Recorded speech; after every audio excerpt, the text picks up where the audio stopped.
Welcome back to After the Bell. I'm Tim. I am Flipsyde, and we are back. Onto the we're gonna finish up Raw right now, and like I said, the last match that we had was the Battle Royal where actually Raw won 3 draft picks, and they were John Morrison, R-Truth, and my homeboy Edge. All 3 of them on Raw now. I like the fact. I love the fact because, like I said earlier, I'm becoming more of an Edge fan, but I can't watch Edge on SmackDown because it comes on at 1 o'clock in the morning on Fridays. Lefty's coming to Sci-Fi, but Edge is coming to Raw. He's coming to Raw, and it's going to be great for Raw because the man who's putting the strings on Raw, Triple H, of course, he's going to go do a movie right now. So he's going to be gone for a while. So he's going to be gone for a while. So some actual talent will be able to be shown, and it has nothing to do with no DX merchandise, which I'm very happy. Which was another crazy thing about Raw. What is Hornswoggle doing out there with DX merchandise on still? Okay, next match. Chris Jericho versus Christian. Who didn't see Christian losing that? Who didn't see that?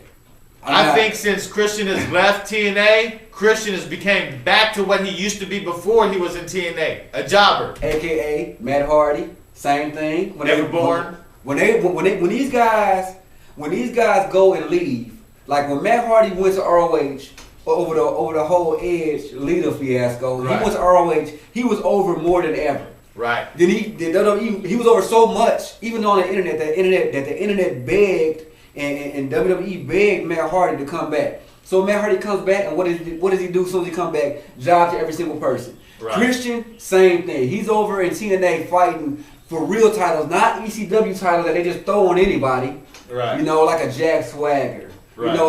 Not those type of things. But he's over there fighting for heavyweight titles, headlining pay-per-views. He comes back to WWE because they beg him back. He comes back, and what does he do? Job. And I mean, I'm not saying that he should have beat Chris Jericho, but I'm saying he should have beat Chris Jericho. That's what he's saying. So he loses to Chris Jericho. Pretty much. So Jericho wins, and then SmackDown gets a pick. They get a pick, and they get Kofi Kingston. He had to go somewhere. Yeah, he was out of there on Raw. He was gone. He needs to go to SmackDown because in SmackDown, more people get pushes over there. It gives him a chance to really come up. I mean, he was looking so bad that NXT would have been good for him. That's how bad he was looking over there. He was over there looking really, really bad. I mean, he was coming out getting whooped by everybody. Randy Orton tried to put him over. Apparently, he messed up a move or something because Randy Orton went off on him in the match. Yeah. You can see it like he was out of character. It was crazy. But anyways, Kofi Kingston goes to SmackDown. And I mean, if anybody on the Raw needed to go somewhere, it was Kofi Kingston. Right. And so our next match was Jack Swagger versus, Next match was Jack Swagger versus John Morrison. You was correct. I was right. Yeah, you was correct. And like we touched on earlier in the Extreme Rules pay-per-view, Jack Swagger is on a roll now. After losing for the past, I guess, month, he's on a roll. He's beating everybody. I've never seen a world champion lose as much as Jack Swagger. So yeah, he's not gonna lose in a title match. Mm-hmm. Okay. Yeah, he's not gonna lose a title match, and like I said, that may be the way that they're going with him.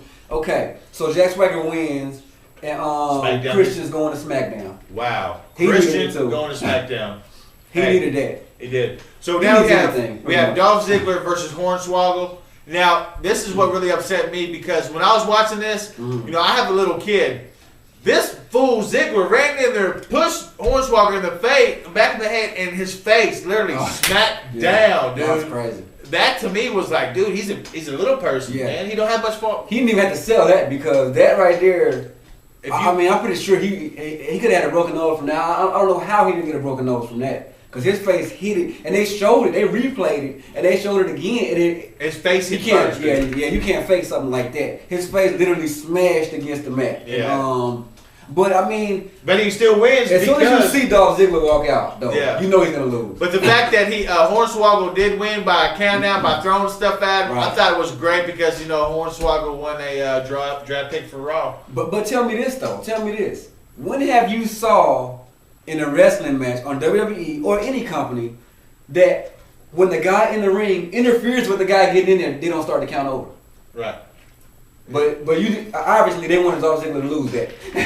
Well, if you look at Sunday and you look at Monday, it looks like WWE is changing the rules. Yeah, they changed the rules during matches. On certain matches. Like during certain matches, they'll change the rules. Yeah. Exactly. So, I mean, the fact that at a time back when you used to have a referee stop a guy, if you're on the ropes, boom, boom, boom, break it up. You don't start from one. Yeah, and you don't disqualify him. They don't do it. They let the count keep going, and therefore Raw gets the draft pick. And who is it? It's Chris Jericho. We needed him on Raw. And I honestly thought there was no, break him up for a little bit, but you never see Jericho away from Raw long. Exactly, because he needs to be on Raw because Raw is their flagship show. Yeah. And you need the best talkers on Raw because people love to be entertained by talking. If you're gonna do those 20-minute intros, it has to be somebody that can hold the people's actual interest. Right.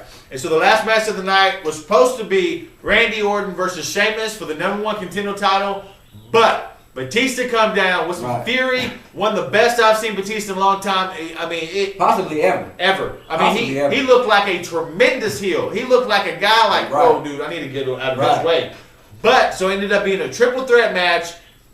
I was kind of thinking, why would you let him win though? Why would you let Batista win if he's supposedly leaving? I would think maybe to have him lose at the pay-per-view. Yeah, pretty much. But the whole thing about it though is that I am like you said. I'm so happy that they're giving Batista this type of TV time what he's getting right now. Right. And, I mean, and before I mean, you actually already gave an ending away that he lost. I mean, that he won. Yeah. That Batista won, but you didn't give away the guy that came out to cause that to happen. Right. And interfere against Randy Orton. Who was it? Edge. My homeboy. Edge already makes an impact on Raw instantly, like he always is gonna do. Raw is definitely showing that they are the flagship show by having all their top guys over there now. Right. So, because they're gonna have John Cena still, Triple H. He's not going anywhere probably. Right. Well, he's going to do a move. Yeah, that's it. So, and now they got Edge. Edge comes out, spears Randy Orton. People forget that Randy Orton and Edge have a past. Right. People are forgetting that. So, I mean, I don't know. I don't care if people turn on Edge. I actually hope that they do because I like him better as a heel anyway. Right. So I hope they do turn on Edge because, I mean, he'll be back to his regular persona that we all have grown to love. So Edge comes out, spears him, and allows Batista to get the win. Raw goes off the air. But we have to talk about the fact that we had 8 matches last night on Raw. 8 matches in 3 hours. So, it was pretty good night for Raw. Was a good show. I really enjoyed Raw. They stepped it up. We got onto them pretty hard last week about only having 4 matches, so they stepped it up to 8 matches. Right. No guest host, but there will be a guest host next week, and it's old boy from Let's Make a Deal, right? Wayne Brady. So pretty sure they're gonna do a Let's Make a Deal angle in there somehow, like how they always do when they bring in a guest host, because he's actually there cross promoting his show too. Right. Okay, now when we come back from the break, we're gonna get into the TNA Impact. Stay tuned.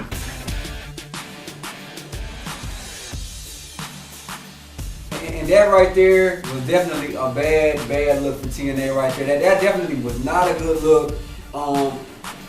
Dixie Carter should definitely do something about that.